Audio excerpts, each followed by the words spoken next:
reasons why I need to hold on to everything.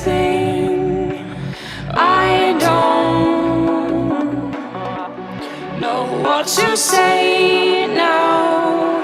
I need to hold on to